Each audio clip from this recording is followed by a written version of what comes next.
Hey, welcome to the Upland Nation podcast. This is one of those insider episodes, kind of a bonus every other week, where we make a deeper dive into a single subject, a special person, or maybe just an adventure story. This week, it's puppy season, and if you haven't worn out your wallet and credit card yet, you will by the end of this podcast. I am Scott Linden with your definitive list of the stuff you'll need to turn your squirming ball of fluff into an ace of a bird dog. It's all coming up this week on the Insider edition of the Upland Nation podcast, presented by Cable Gang's Stakeout Systems. In addition, we have support from Mid-Valley Clays and Shooting School, Trulock Choke Tubes, Purina Pro Plan Sport, Dog Food, Sage and Breaker Gun Care Products, Roughland Kennels, and Pointers, Shotguns, and High-Vis Sights. Well, without further ado, let's jump in and touch on the things that are important. You know, I've heard it said before, and I'll say it again here, the cost of the puppy is the least expensive part of bird dogging. So start saving your cans and bottles long before you pick up that new dog. You're going to need a pile of dough to support your new habit, or if you're picking up your second or third or fifth or 24th dog, you know the drill. And while it's true you can train a hunting dog with a rope and some hope, the right tools make life for both of you just a whole lot better. Well, that's my personal experience, 5 of my own dogs, plus helping dozens of other people with their dogs. But it's also what I see when I go to the pro trainers, walk through their kennels, see the stuff hanging on the wall, playing with their puppies. I think if I had to, I would probably be able to suggest that I have inhaled puppy breath in over 20 states. Now, I may be a slow learner, but I do take good notes, and in my opinion, here's the stuff that should be an integral part of every hunting dog owner's arsenal. Get it when you can.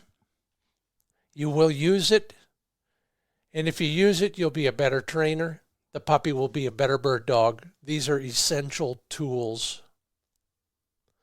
I got some good news for you, though.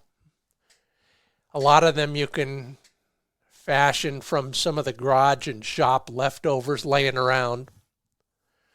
Your dog club friends will be glad to lend or barter some other good stuff. You can purchase some of it used, or you can just bite the shot shell and buy the stuff new. But get it, and you'll be well down the road to a trained dog. At least that's what they say. I'm still working on that part. Of course, that doesn't even count the shotguns. How many are enough? 1 more. So let's take a walk through puppyhood, which lasts a long time with bird dogs. Careful, don't step there. There's puppies around. And the gear that will help make your next young dog a champ.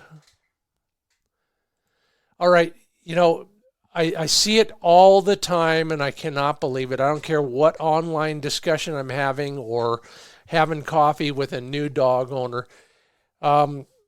Housebreaking, or just controlling a dog's movement for a while during a day, a crate is the essential tool.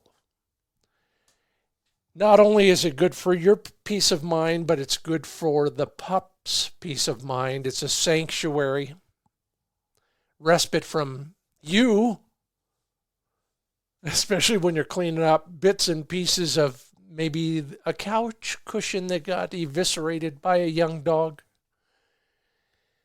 And of course, it's also the safest place for a dog to ride when you're driving somewhere. Now, here's something you won't hear often, but I learned this about 5 dogs ago. You're going to have to let that dog out of the crate at some point every night or several times per night early on in the puppy's life. If you're a big game hunter, you probably already know this. Get a headlamp and use the red or the green colored lens on that headlamp. So when you're getting up in the middle of the night because the puppy's crying, he needs to go out, use that green or red headlamp for his midnight run. Leave all the other lights out, and he will probably fall asleep faster when he gets returned to his crate. It just interrupts I think it's the circadian rhythm with a brighter light. And I've also found that a dark colored crate seems to reflect less early morning light. So he might sleep in just a little later. And who couldn't use a little bit of that? Sure, put a favorite chew toy into that crate during the day, but take it out when you want him to doze off. If you cannot resist the temptation to provide one of those plush, soft toys, who can afford them? A great tip from a listener years ago: go to the thrift store, get their versions at a dime on the dollar instead, because at our house they end up in pieces within a matter of days. If they have a squeaker inside, even more so. You want to get those squeakers out before you give it to the pup because they're a choking hazard. If you need a real robust chew toy, two that I like, GoNut, GOUGHNUT, and the Kong Ball Extreme. Both will last a long time.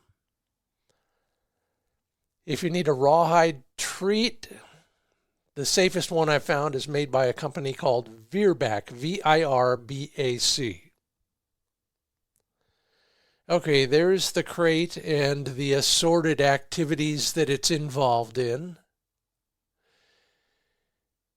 When you do let your dog out, you still need to protect your puppy from all the dangers that drive past, ride their bikes past, or live outside of your fence and your yard. From coyotes to neighbors and neighbor kids. So if you don't have a fenced yard, build or buy a kennel run. These days you can get them at Costco, you can build your own, it doesn't matter, but don't let your dog run free to become coyote bait or to impregnate the neighbor's poodle. And if I may please, in every climate, in every part of the country, if he's not allowed in the house, please provide an insulated dog house and put a roof over the whole thing so that they're not exposed to the extremes of weather.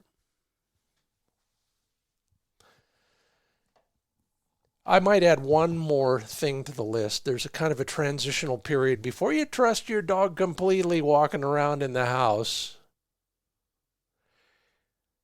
What the trade calls an X-pen, exercise pen. One of those collapsible little fancy type things. It's about 4x4. You can get them bigger. You can get them smaller.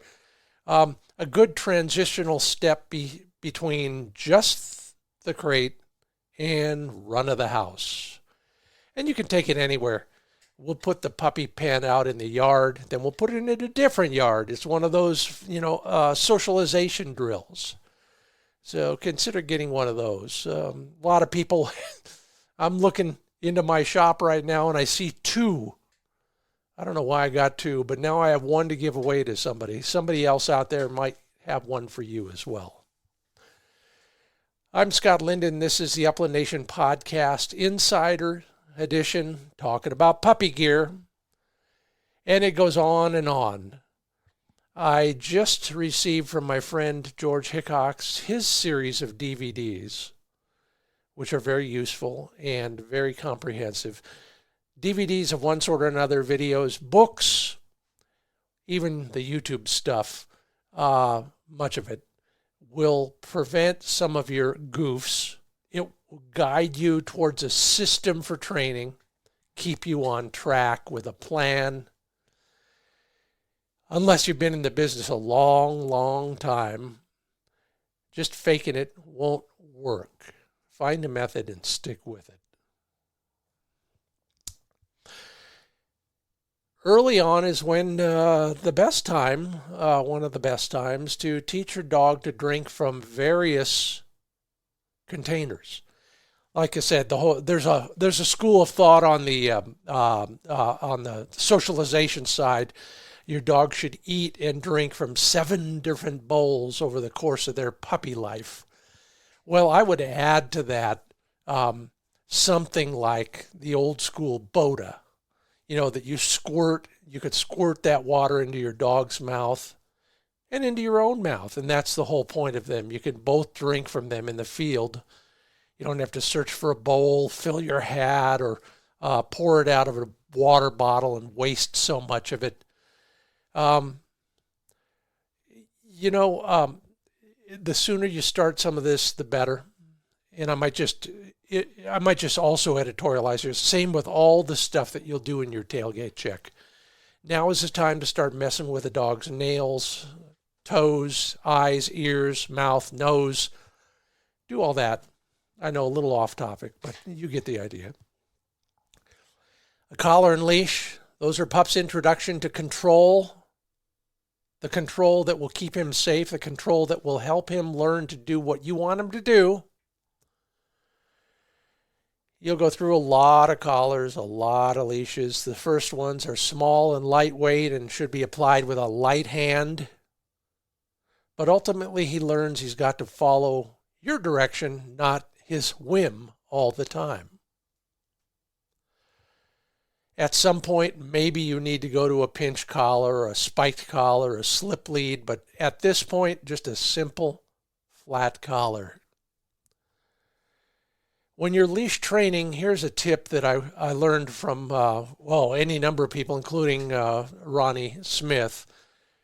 Get that collar up behind his ear, as high up toward the head as you can get it.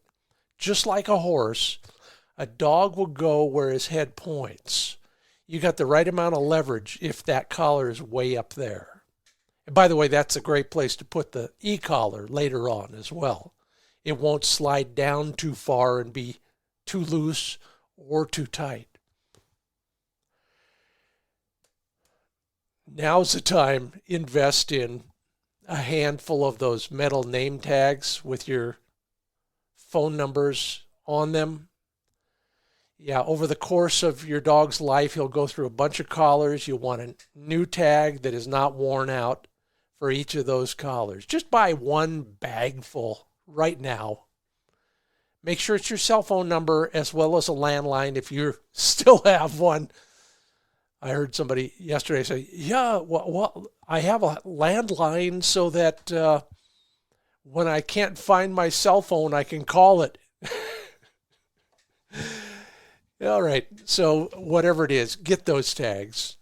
If you're working on leashes, yeah, just a plain old leash or just a length of rope once in a while is plenty, especially early on. Start a dog with, a foot-long leash so they learn to drag it along. And then, of course, take it off when they're not being supervised. But eventually, you want to start working on the heel command. And the best tool I've ever found for that is the Wonder Lead, originally designed by Delmar Smith, now used by virtually everybody, including his son Rick and his nephew Ronnie and Susanna Love, his wife. Lots of great reasons for that. Lots of wonderful demonstrations, pardon the pun, online. Get yourself a Wonder Lead. Trivia question for you. You know where that started? right along with Delmar in the rodeo arena. In the rodeo world, there's a device called a pig and string, and that's what when you rope a calf, you tie their legs together with a pig and string, and it's virtually the same thing. Learn how to use it properly. Make sure your young dog is physically mature enough. Yeah, it's kind of a supercharged slip lead, so use it judiciously.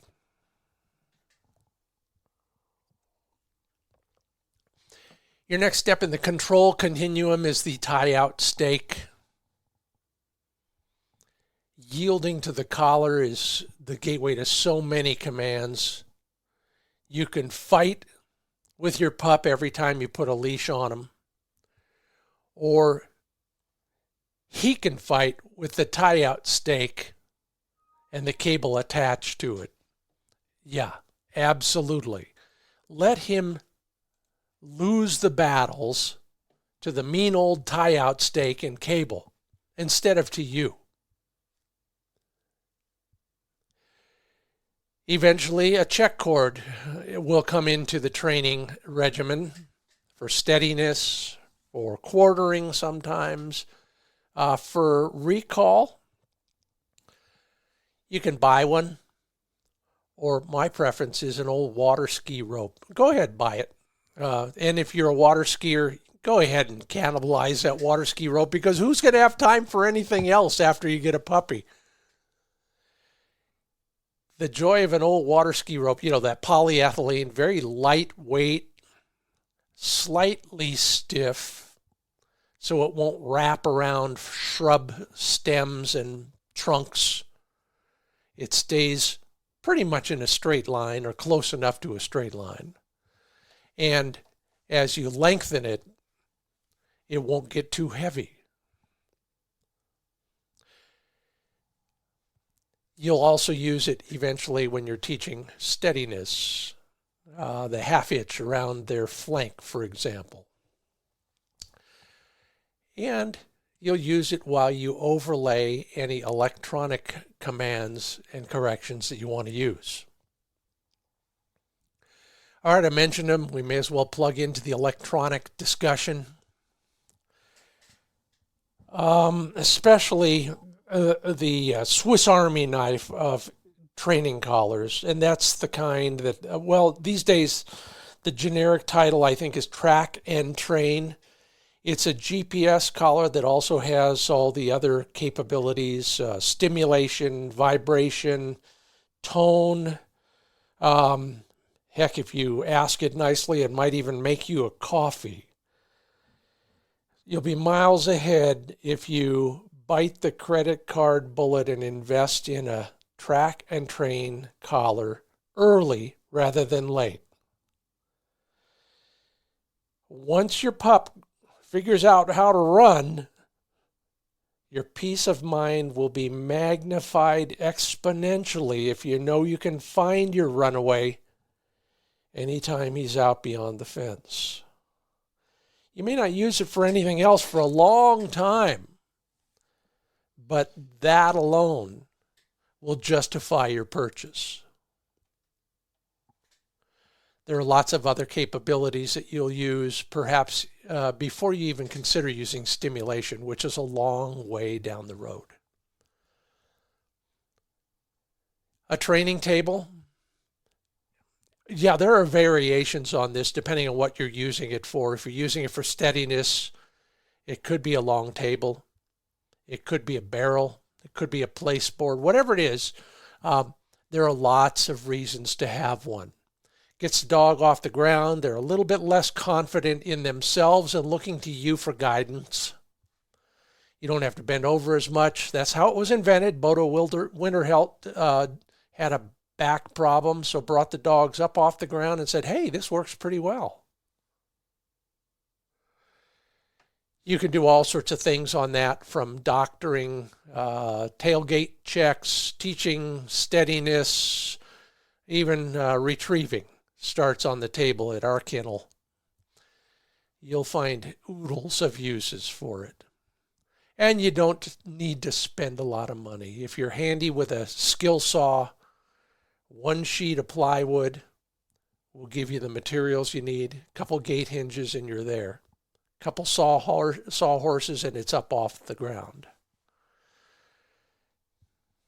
This may not be considered a tool, but it is an essential, I guess I would call it that.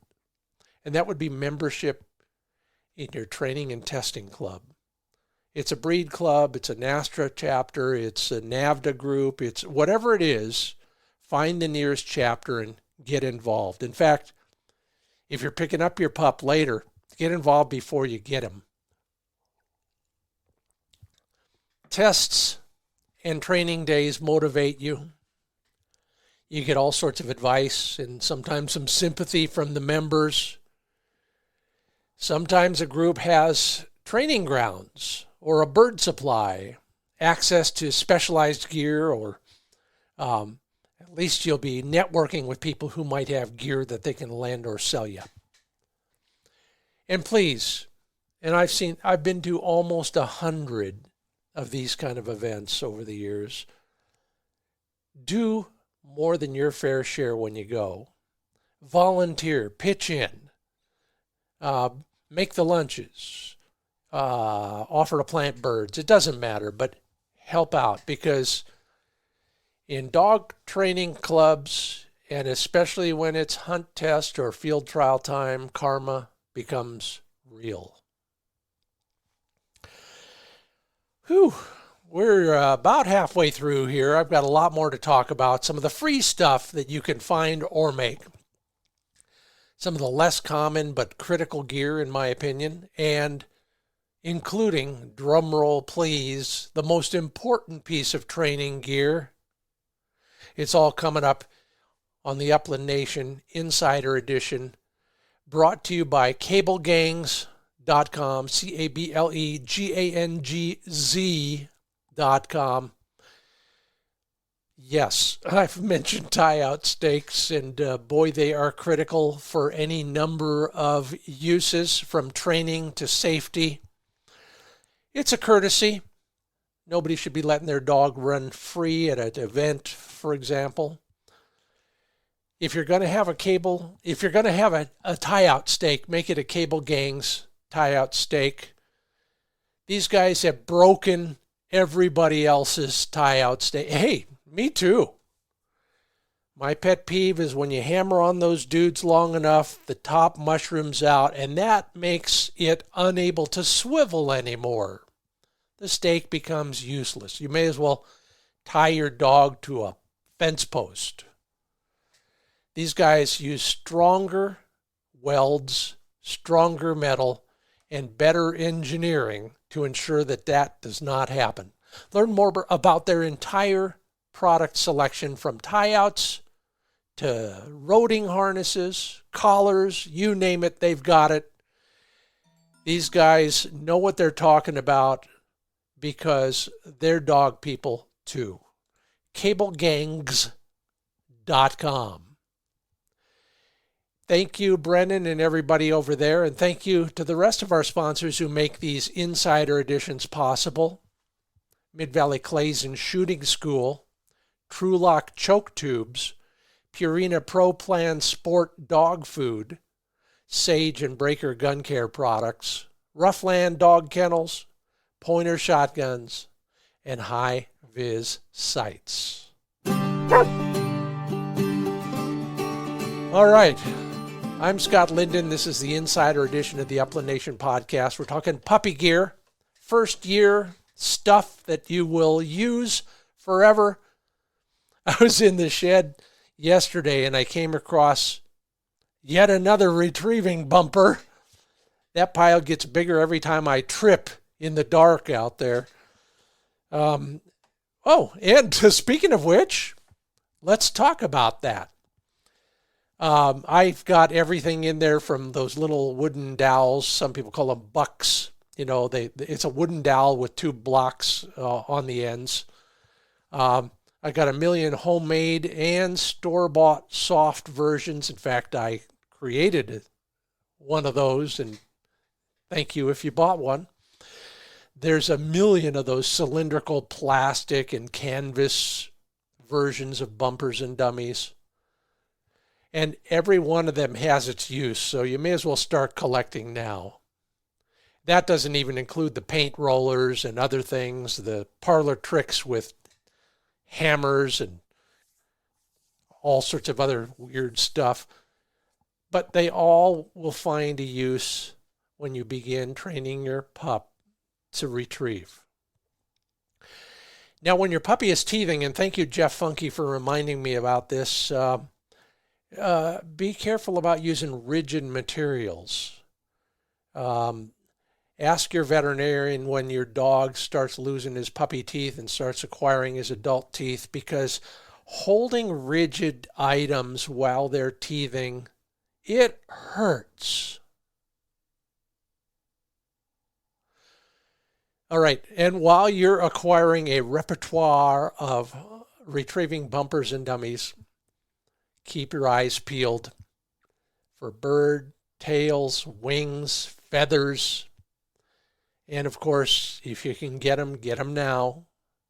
Entire whole dead birds that you can wrap in brown grocery bags are the best thing. Thank you for that tip, Evan Graham. Put them in the freezer. You'll find lots of uses for them, whether it's just getting that pup fired up about a bird to begin with early on, retrieving, introducing gunfire. Start stocking up now. Don't be the one who's on social media frantically searching for grouse feathers the week before the season opens. Well, it's not good coffee, but it's free coffee. That's what you get at my house. All right, let's save our voice. You know, it's karaoke night around here, so I'm going to use a whistle today when I'm training. There are a lot of reasons for that. The first is it reaches way out there when your yelling won't. Put it on a lanyard, put it around your neck. In fact, put everything around your neck or somewhere else on a lanyard, so when you lean over or take a picture or jump up and down or reach for a bird, it doesn't fall out and get lost. I even bought a roll of lime green duct tape. I put lime green duct tape on anything that will fall and get lost in the dirt or the grass. Steadiness, it's our, what would I call it? It's our hobby. It's our lifelong obsession for versatile dog owners. Even for flushing dogs, steadiness is not the same thing, but it is a thing. And all of us have our own definition of what it is. Finished dog for some is different for others. I'm flexible. Depends on the day, what point we're at in the season, or my shooting abilities. But it starts with standing still, especially when distracted.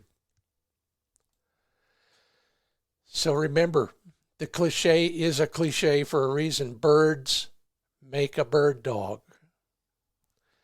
Wild ones are best, but we'll get to that in a moment. But for now, the smell, the feel, the taste, the allure of anything bigger than a hummingbird is one of the prime motivators for your young student. So figure out how you're going to deal with that. It is an essential tool. If you can keep your own training birds, great.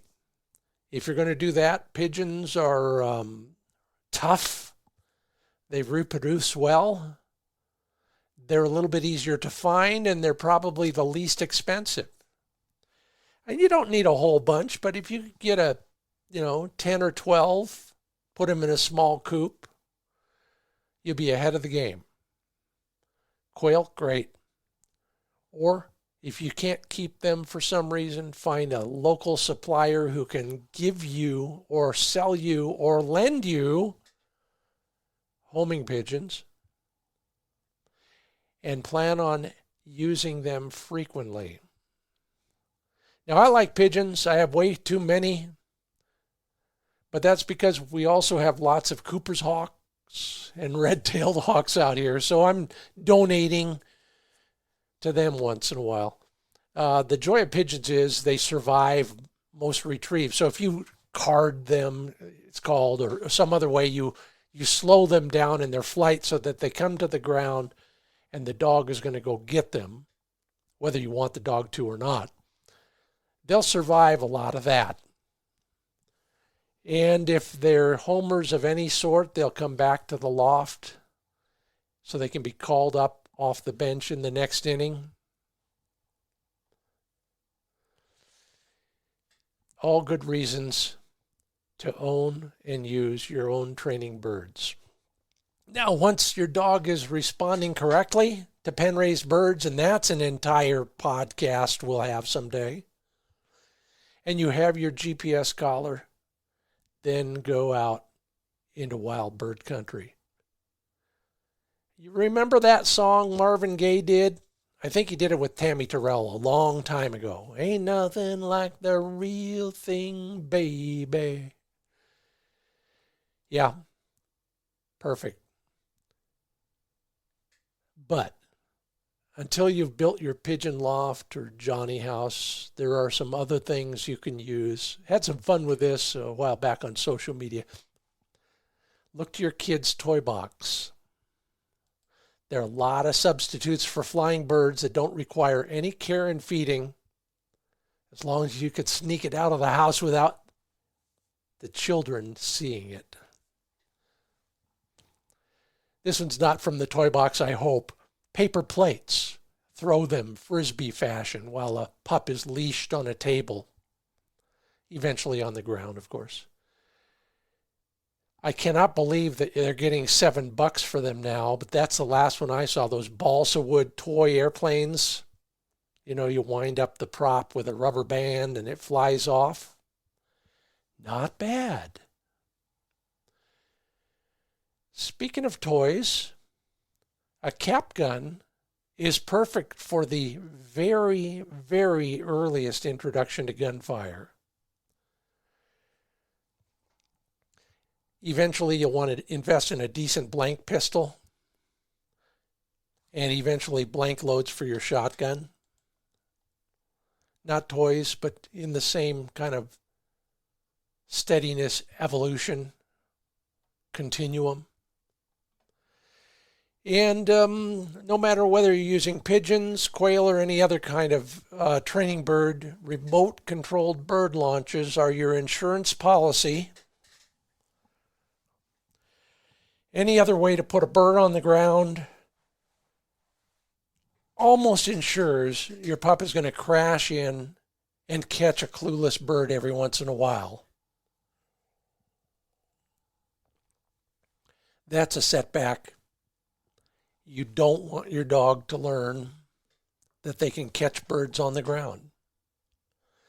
With your hand on the remote, once your dog looks like he's going to go in on that bird and bust it out, fly it instead. What does the dog learn? He learns he can't catch birds because they're all going to get away unless you shoot them. At some point, you can use a bird harness, one of those rope-pulled versions of the bird launcher, tip-ups. I like an upside-down milk crate. I can put 4 or 5 birds in there. Simulates a covey flush. And this, I cannot believe how many people hadn't thought about this. I've seen all sorts of variations on it, but I bought a roll of that surveyor's tape. Mine is orange because I can't tell some of the other colors. I'm colorblind, so that one works for me. When you plant a bird, however you're planting it, launcher or otherwise, especially an expensive chucker, mark the spot. Put a piece of that surveyor's tape nearby. You can walk or run your dog into the spot that's downwind of your surveyor's tape. Just please pick it out and take it home with you when you're done. And for very young dogs or very inexperienced mature dogs, I sweeten the deal with some bottled bird scent.